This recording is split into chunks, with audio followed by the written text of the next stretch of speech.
నీకు ముఖ్యమంత్రి పాలన చేతనైతే లేదు కదా.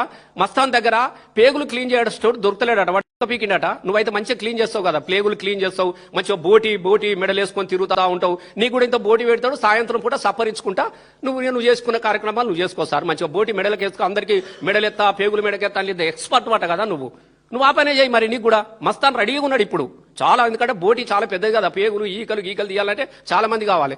ఆయన కూడా వెయిట్ చేస్తున్నాడు సార్. మాట్లాడేటప్పుడు సంస్కారం ఉండాలి కదా రేవంత్ రెడ్డి గారు. మీకు ఇదా నువ్వు మాట్లాడేది? ఆంధ్రకు పోయి చదివిండు ఆంధ్ర, మరి నువ్వు ఆయన ఆంధ్ర పోయి చదివి మళ్ళీ వచ్చినాడు. నువ్వు ఆంధ్రకు శాశ్వతంగా అల్లునే చేసుకున్నావు కదా.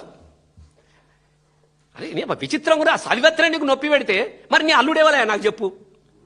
ఇలా నీ భీమవరంకి నీకు ఎక్కడ చెప్పు? నీ బిడ్డనే భీమవరంలోకి ఇచ్చినావు, నీ వియ్యాంకుడు భీమవరం, నీ సంబంధాలు భీమవరం, నీ వ్యాపారాలు అన్ని ఆంధ్రలోతోనే కదా. అంతెందుకు నీ గురువు గడ్డం బాబు, ఆంధ్ర బాబు. నువ్వు అదే పార్టీలో పనిచేసినావు కదా, ఆంధ్రోలతో కలిసి పనిచేసినావు, ఆంధ్రోలో బూట్లు మోసినవు, ఆంధ్రోలకు సేవకునిగా పనిచేసినావు, ఆంధ్రోలో ముంగట బండ్ల మింగట ఉరికినవు.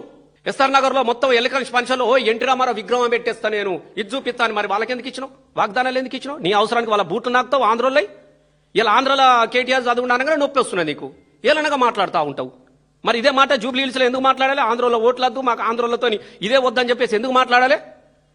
నీ అవకాశం కోసం, నీ అవసరం కోసం ఇలా ఎన్ని చేయాలో అన్ని చేస్తా ఉన్నా కదా. నువ్వు మాట్లాడేది మాట్లాడేటప్పుడు చూసుకోవాలి కదా.